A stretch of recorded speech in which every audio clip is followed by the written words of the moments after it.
Hier, Apple a présenté l'iPhone SE 2, en plein confinement, oui. Pourquoi pas? Est-ce que ça va être un téléphone pour certains d'entre vous? Est-ce que c'est un iPhone qui peut séduire des gens en 2020?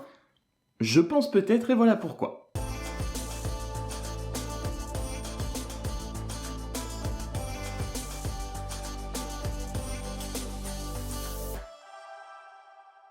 Salut tout le monde, c'est Franck et donc hier sur l'Apple Store est apparu l'iPhone SE 2. On va revenir sur les specs qui sont plutôt pas mal, mais en gros c'est un iPhone 8 avec des specs internes un peu boostés, beaucoup parfois. Et donc on se retrouve avec un iPhone de 4,7 pouces de taille d'écran, avec des bords énormes, avec un Touch ID, pas de Face ID. Bonne nouvelle pour ceux qui n'aiment pas ça, mauvaise nouvelle pour ceux qui trouvent que c'est du passé. Personnellement j'aimerais juste avoir les deux en fait. Pour 489 € pour la version 64 Go, c'est clairement pas cher pour pouvoir passer un iPhone, et quand je vous ai parlé de pourquoi l'année dernière j'ai acheté un iPhone 10 en 2019, sous cette vidéo vous étiez et vous êtes encore nombreux à me dire que vous n'avez pas forcément un gros budget, que le nouveau design des iPhones est pas forcément pour vous plaire, et honnêtement quand je suis dans la rue, enfin quand j'étais dans la rue, qu'on pouvait encore sortir avant, je voyais énormément de gens encore avec des iPhone 6, 6S, voire même parfois des 4, 5, donc je me dis est-ce que cet iPhone SE 2 avec un ancien design est vraiment une si mauvaise idée?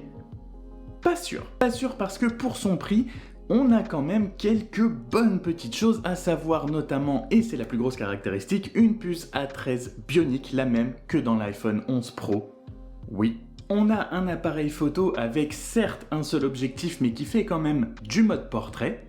Aussi, un appareil photo qui enregistre aussi jusqu'à 4K 60 fps. On a aussi le Smart HDR, donc la plage dynamique qui est en Smart HDR, donc comme sur tous les nouveaux iPhones récents, jusqu'à 30 images par seconde, que ce soit en 4K ou en 1080. Et enfin, il est résistant à l'eau avec une certification IP67, c'est-à-dire qu'il peut rester dans à peu près une eau à 1 mètre de profondeur pendant 30 minutes.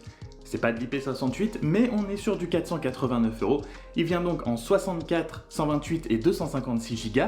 La différence entre la version 64 et 128 Go est entre guillemets que de 50 €. Qu'est-ce qu'on perd avec cet iPhone pour ce prix-là? Parce qu'on perd forcément des choses. Et on en perd. Est-ce qu'elles sont importantes?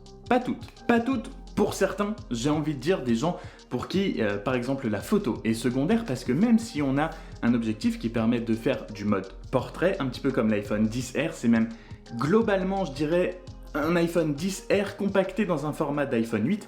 Bref, sur cet appareil photo, on a donc un mode portrait qui ne se fera que sur les humains, pas sur les animaux ou les objets comme l'iPhone XR, mais on pourra quand même régler par exemple la profondeur de champ, ce qu'on ne peut pas faire notamment sur un iPhone 10 par exemple. La photo, c'est vraiment là où on perd le plus sur cet iPhone SE 2, puisque la caméra avant n'enregistrera pas de la 4K ni du slow motion. Honnêtement, je suis pas sûr qu'il y ait beaucoup de gens qui se servent de ça. On a aussi forcément donc des bords immenses en haut et en bas, et on a un écran LCD avec une résolution encore un petit peu inférieure à celle de l'iPhone XR, mais sur un format plus petit, donc je suis pas sûr que ça se voit beaucoup. Pour ceux qui aiment l'iPhone XR, ça devrait pas les gêner. Et on perd aussi notamment le mode photo de nuit. C'est peut-être la plus grosse perte, j'ai envie de dire, comparé aux nouveaux iPhones, mais on se retrouve quand même avec un iPhone à moins de 500 €, avec une puce qui est la même que dans l'iPhone 11 Pro, donc c'est un iPhone qui va supporter iOS pendant des années et des années encore. Mais donc à qui s'adresse cet iPhone SE 2 qui est pas sorti de nulle part, puisqu'on l'attendait quand même depuis un petit moment, mais qui a un design quand même très ancien, maintenant faut le dire, qui est plus du tout actuel, mais qui peut concrètement séduire par son petit prix vu ce qu'il y a à l'intérieur. Je pense à tous les gens qui ont des anciens iPhones, qui n'ont pas un gros budget, qui en ont rien à faire de Face ID, qui en ont rien à faire d'avoir des gros bords puisqu'ils y sont habitués, qui veulent juste pouvoir continuer à avoir un iPhone parce que c'est ce dont ils ont l'habitude, c'est ce avec quoi ils sont à l'aise et ils veulent pas mettre un budget énorme dans leur iPhone.